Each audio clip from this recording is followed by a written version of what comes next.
La CGEM n'a jamais été contre la hausse du SMIC.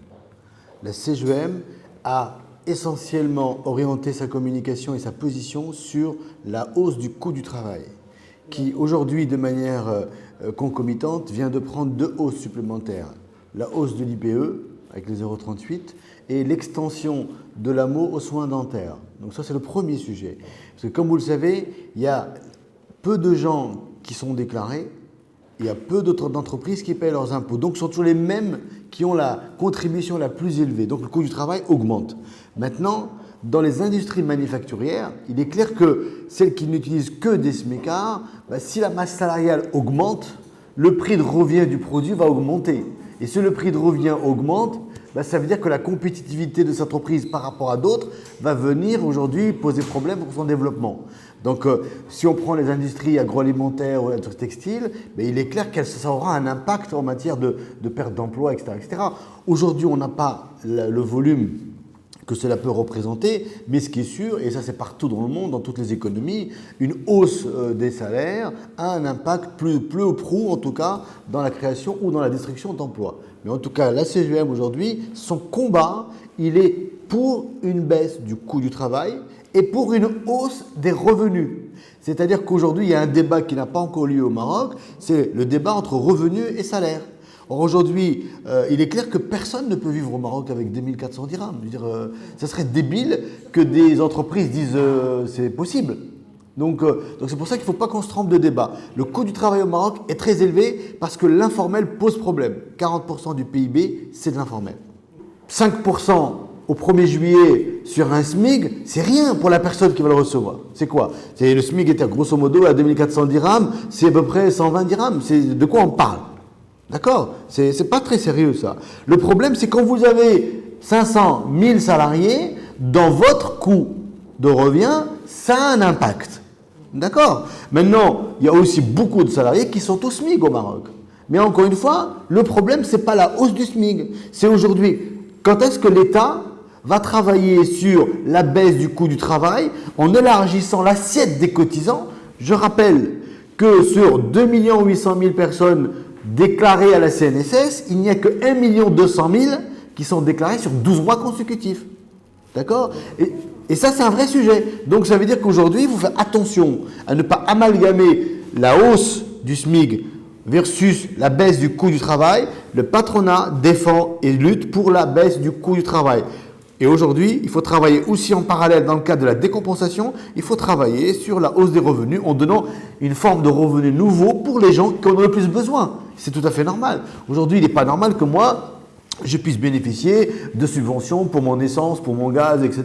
Donc cet argent-là, il faut le prendre, il faut le distribuer sur les gens qui ont plus besoin de ça. Si on met en place un sommet social, on va mettre tous les sujets sur la table et à partir de ce moment-là, ça veut dire que chacun devra prendre ses responsabilités. Donc je pense qu'il ne faut pas qu'on se raconte d'histoire. Hein. Le Maroc a une croissance qui n'est pas géniale, elle est faible. Aujourd'hui, il y a une bagarre entre les taux annoncés par le FMI et par la Banque du Maghreb. Moi, je crois davantage aux informations que donne M. Jouahri que la Banque mondiale ou le FMI qui eux ont d'autres intérêts pour annoncer ce type de taux de croissance. Mais un taux de croissance de 3% ne crée quasiment pas d'emplois chez nous. D'accord? Et on a besoin de créer des milliers d'emplois. Donc on reviendra peut-être sur le chômage tout à l'heure. Donc ne tuons pas la poule aux œufs d'or. L'entreprise est la seule dans ce pays qui crée de la richesse. Donc il faut l'aider à ce qu'elle en crée davantage pour qu'elle crée davantage d'emplois, qu'il y ait plus d'argent dans les caisses de l'État. Donc ça veut dire que lui créer un environnement favorable et à ce moment-là, la mettre face à ses responsabilités. Le régime de retraite publique, il est plus que malade.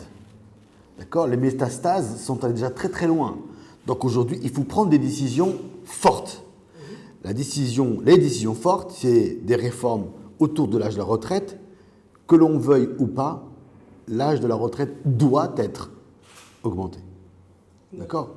62 ou 65, c'est un débat. Mais le plus important, c'est qu'il faut que le salarié lui-même puisse décider à un moment donné s'il prend ou il ne prend pas. Mais il faut que ça soit décidé. Pour une raison simple, c'est que si, arrivé à 62 ou à 65 ans, la personne n'a pas l'ensemble de ses trimestres cotisés, il doit avoir la possibilité de continuer pour avoir un taux plein à sa sortie. Parce qu'aujourd'hui, qu'est-ce qui pose problème? C'est le niveau des pensions qui est faible.